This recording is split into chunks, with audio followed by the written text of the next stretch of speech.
Di lembah hitam, perjalanan Tantri dan Kiara menuju takdir. Tantri berdiri di depan gerbang kerajaan yang megah, memandang ke kejauhan dengan tatapan tajam penuh rasa ingin tahu. Angin malam yang dingin berhembus lembut, membelai wajahnya. Di kejauhan, samar-samar terlihat dua sosok sedang bersemedi, membelakangi arah pandangnya. Sosok-sosok itu tampak dikelilingi oleh tirai energi yang begitu kuat, memancarkan cahaya lembut namun berwibawa. Kiara yang berdiri di samping Tantri ikut mengamati dengan penuh rasa penasaran. Namun, semakin lama mereka mencermati, semakin jelas bagi mereka bahwa sosok-sosok itu bukanlah bayangan biasa. "Tantri, lihat itu," bisik Kiara dengan suara tercekat. "Bukankah itu kita?" Tantri menatap dengan lebih saksama, dan kenyataan mengejutkan langsung menghentak kesadarannya. Sosok yang terlihat sedang bersemedi di kejauhan ternyata adalah tubuh mereka sendiri. Dengan penuh kebingungan, Tantri berbalik menatap Kiara. "Jadi yang masuk ke kerajaan tadi hanyalah roh kita?" tanyanya dengan nada penuh ketidakpercayaan. Kiara mengangguk perlahan. "Sepertinya begitu," gumamnya. Suara lirihnya tenggelam dalam keheningan malam. Dengan langkah hati-hati, mereka mulai mendekati tubuh mereka masing-masing. Anehnya, tirai energi tingkat tinggi yang melindungi tubuh mereka tidak memberikan hambatan sama sekali. Mereka melangkah melewatinya seperti bayangan melewati kabut, seolah tirai itu memang tak berfungsi bagi mereka. Ketika mereka mendekati tubuh masing-masing, roh mereka perlahan menyatu kembali dengan raga mereka. Perasaan aneh namun familiar menyelimuti keduanya. Detik-detik itu terasa seperti keabadian, hingga akhirnya mereka benar-benar kembali ke tubuh mereka. Namun, saat mereka membuka mata dan berdiri tegak, pemandangan di depan mereka berubah drastis. Apa yang tadinya terlihat sebagai istana megah dengan pilar-pilar emas, kini berubah menjadi lembah yang sunyi, suram, dan menakutkan. Pohon-pohon kering menjulang seperti tangan-tangan yang terulur ke langit, dan kabut tebal menyelimuti tanah yang gelap. Kiara menelan ludah dengan gugup, matanya menyapu sekeliling. "Jadi, kita benar-benar berada di alam gaib," ucapnya dengan suara bergetar. Tantri hanya mengangguk, mencoba menenangkan dirinya meskipun hatinya diliputi berbagai pertanyaan. Saat Tantri melihat ke sekeliling, ia menyadari bahwa 5 pedang yang sebelumnya mengikutinya telah menghilang. Kini, hanya 2 pedang miliknya yang tersisa, menggantung di bahunya. Tantri menyentuh gagang pedangnya, mencari kehadiran energi yang sebelumnya begitu dekat dengannya. Namun, pedang harimau kala, milik Kiara, tetap tergantung di punggungnya, memancarkan aura yang masih sama kuatnya. Sebelum mereka bisa memikirkan lebih jauh, kitab kuno yang dibawa Tantri mulai memancarkan cahaya terang. Cahaya itu begitu kuat hingga mereka harus menyipitkan mata untuk menahan silau. Dari kitab itu, perlahan muncul sosok yang gagah dan penuh wibawa, Sang Batara. Batara berdiri dengan megah. Auranya mendominasi lembah yang gelap itu. Matanya menatap Tantri dengan tajam. Namun ada kelembutan di balik tatapan itu. "Tantri," ucapnya dengan suara yang dalam, menggema di seluruh lembah. "Kelima pedang itu tidak hilang. Mereka selalu bersamamu, tersembunyi di antara dimensi. Jika kau membutuhkannya, kau hanya perlu memanggil mereka, dan mereka akan muncul untuk melindungimu." Tantri menundukkan kepala dengan hormat, merasa lega mendengar penjelasan itu. "Terima kasih, Batara," ucapnya pelan, namun penuh rasa syukur. Batara melanjutkan, "Perjalanan kalian masih panjang. Lembah ini adalah salah satu ujian yang harus kalian lalui.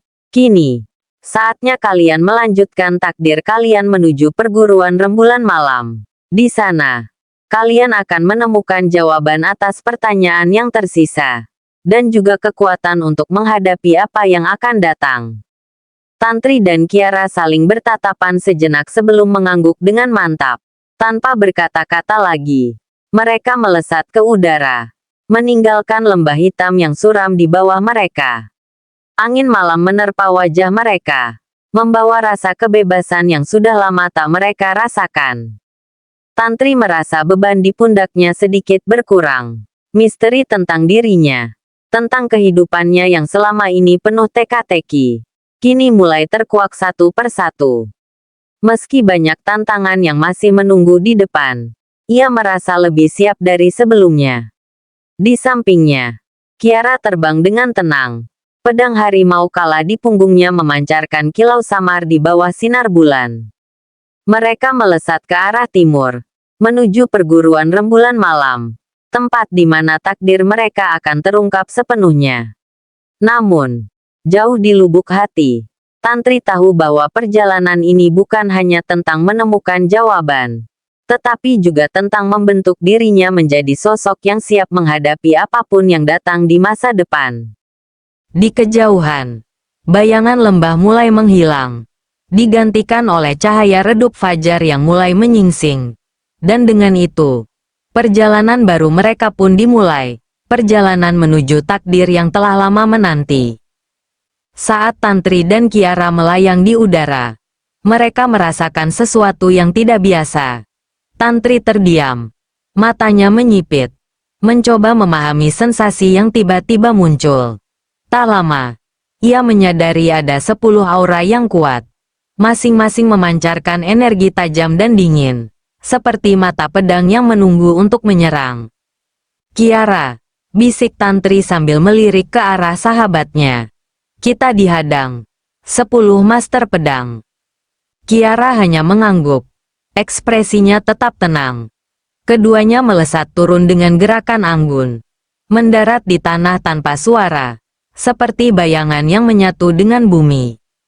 Di depan mereka, berdiri 10 sosok berjubah, masing-masing memegang pedang yang memancarkan energi mematikan. Pemimpin mereka, seorang pria bertubuh tinggi dengan rambut perak yang diikat rapi, melangkah maju. Matanya yang tajam seperti elang menatap langsung ke arah Tantri dan Kiara. Belum pernah ada sejarahnya seseorang, apalagi anak muda seperti kalian, mampu menerobos masuk ke lembah hitam. Ucap pria itu dengan nada dingin namun penuh wibawa. Kalian berhasil masuk. Tapi sekarang serahkan apa yang kalian dapatkan dari sana. Lembah hitam bukan tempat bagi sembarang orang untuk mengambil sesuatu. Kiara tersenyum kecil, melangkah maju dengan santai. Apa yang kami dapatkan dari lembah itu? Katanya, memiringkan kepala seolah berpikir. Tentu saja kami akan memberikannya kepada kalian. Tapi ada satu syarat. Dan apa syarat itu?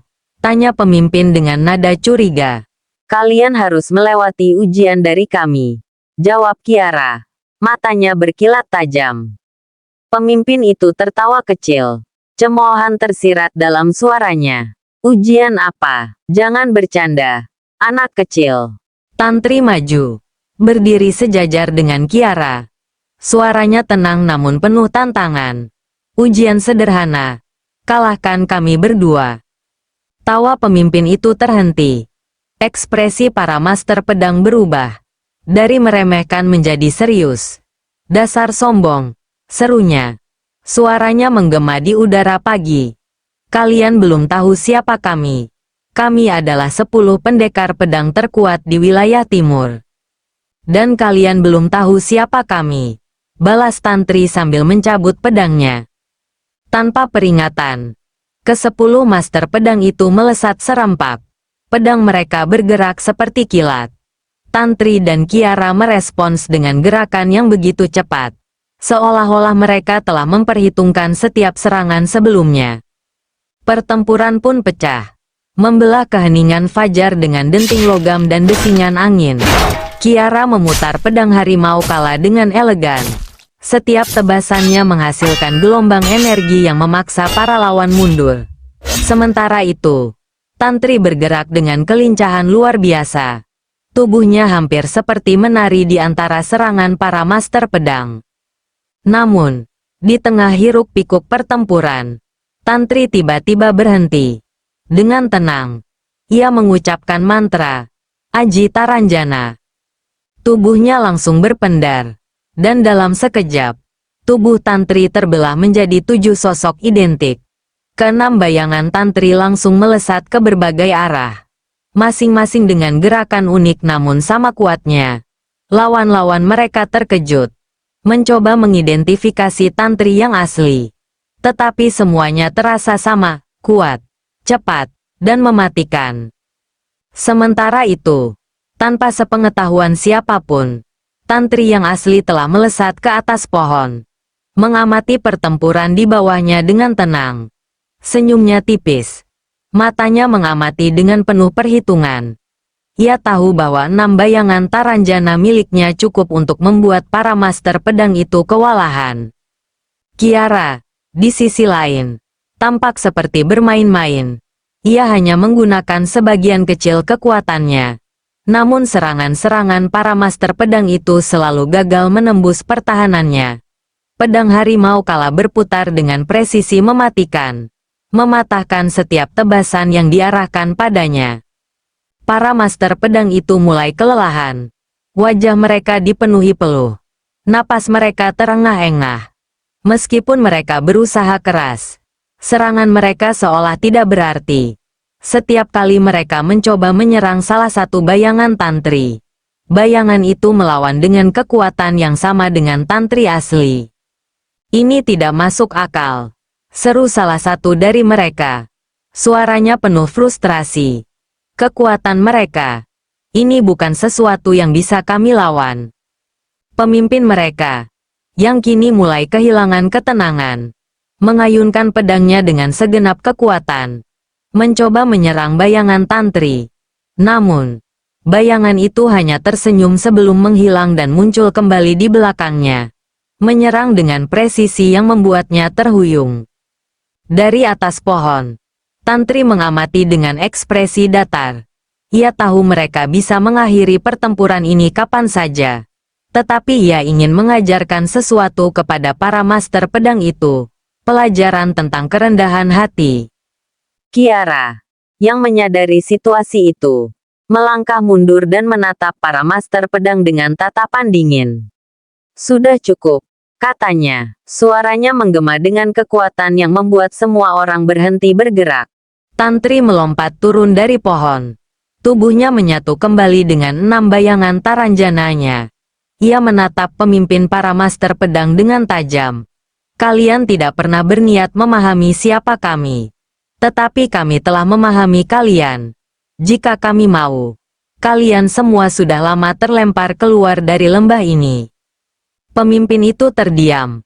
Wajahnya penuh rasa malu dan kelelahan. Siapa kalian sebenarnya?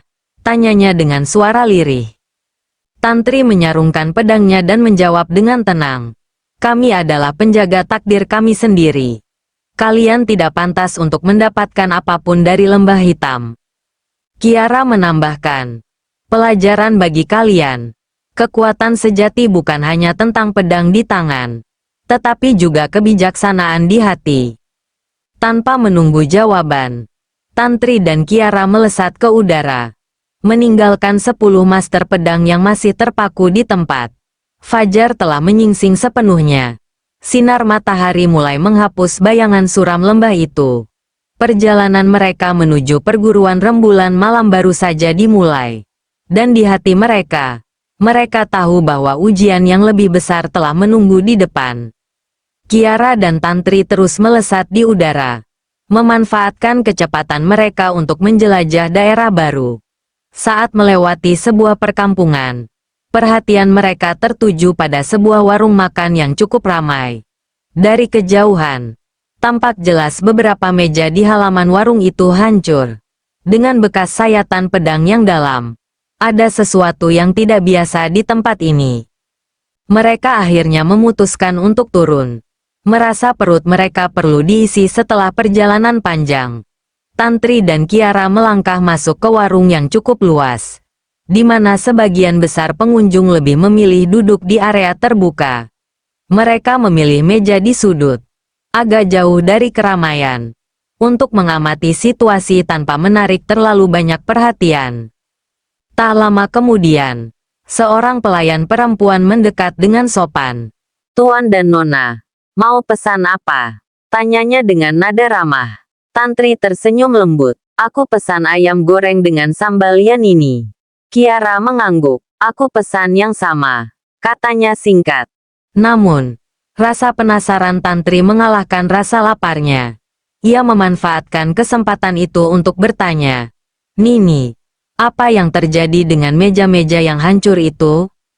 Pelayan itu menghela napas pendek, kemudian menjawab, "Oh, itu ulah para pendekar dari timur, Nona. Akhir-akhir ini banyak pendekar mampir ke warung ini. Mereka sering membicarakan tentang lembah hitam di sebelah barat." "Lembah hitam?" tanya Tantri, menajamkan pendengarannya. Pelayan itu melanjutkan. Katanya, ada 2 orang yang berhasil masuk ke lembah itu. Mereka semua penasaran bagaimana caranya dan apa yang didapatkan dari sana. Bahkan, aku dengar ada pedang pusaka yang tersembunyi di dalamnya. Kiara dan Tantri saling bertukar pandang. Tetapi mereka tetap tenang. "Oh, baiklah. Terima kasih Nini," kata Tantri sebelum pelayan itu berpamitan untuk menyiapkan pesanan mereka. Namun, suasana mulai terasa janggal. Tantri dan Kiara mulai merasakan sesuatu. Sebuah kehadiran asing, dingin, dan penuh niat buruk. Aura membunuh itu perlahan merayap mendekati mereka. Tiba-tiba, Tantri merasa ada 10 benda dingin yang melesat ke arah mereka dengan kecepatan tinggi. Refleksnya tajam. Ia segera berbisik pada Kiara, "Diam di tempat, jangan bergerak." Sambil tetap duduk tenang, Tantri mengerahkan energi dalamnya. Ia memadatkan kekuatan itu menjadi 10 jarum energi kecil yang memancarkan cahaya redup, seperti kunang-kunang yang bersinar di malam hari. Dengan satu kibasan tangannya yang cepat namun nyaris tak terlihat, jarum-jarum energi itu meluncur dengan presisi, menghadang benda-benda dingin yang melesat ke arah mereka. Duar, duar, duar. Serangkaian ledakan kecil menggema di udara, mengejutkan para pengunjung warung yang langsung berlarian menyelamatkan diri. Namun, Tantri belum selesai.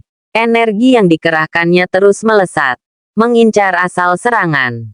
Dari atas pohon-pohon di sekitar warung, satu persatu sosok gelap jatuh dengan bunyi keras, disertai jeritan tertahan. Tantri berdiri. Matanya menyapu medan dengan tajam. 10 sosok berjubah hitam kini tergeletak di tanah. Masing-masing dengan luka kecil di dahi mereka. Tanda bahwa energi Tantri mengenai sasaran dengan akurasi sempurna. Salah satu dari mereka, seorang pria bertubuh besar, mencoba bangkit sambil memegangi dahinya yang berdarah. "Sialan, siapa kalian sebenarnya?" katanya dengan suara parau. Tantri tidak menjawab, ia hanya berdiri tenang. Namun auranya memancar kuat, membuat pria itu bergidik. Kiara pun ikut bangkit. Tangannya siap mencabut pedangnya jika diperlukan. "Kalian mengejar kami hanya untuk sesuatu yang tidak kalian pahami," kata Kiara dingin. "Pulanglah. Jika kalian mencoba lagi, mungkin luka kalian berikutnya tidak akan kecil." Para pendekar itu saling pandang, ragu-ragu. Mereka jelas-jelas kalah dalam serangan pertama. Aura Tantri dan Kiara terasa terlalu kuat, seperti tembok besar yang tidak mungkin mereka tembus. Tantri menatap mereka dengan tajam. "Pergi sekarang, atau aku tidak akan sebaik ini lagi." Tanpa menunggu ancaman kedua, para pendekar itu menyeret diri mereka menjauh. Menyadari bahwa melawan 2 orang ini adalah kesalahan besar, Kiara menghela napas panjang. "Sepertinya perjalanan kita akan semakin ramai. Tantri, mereka tidak akan berhenti sampai menemukan jawaban." Tantri tersenyum tipis. "Biar saja. Kalau mereka datang lagi, aku siap menyambut."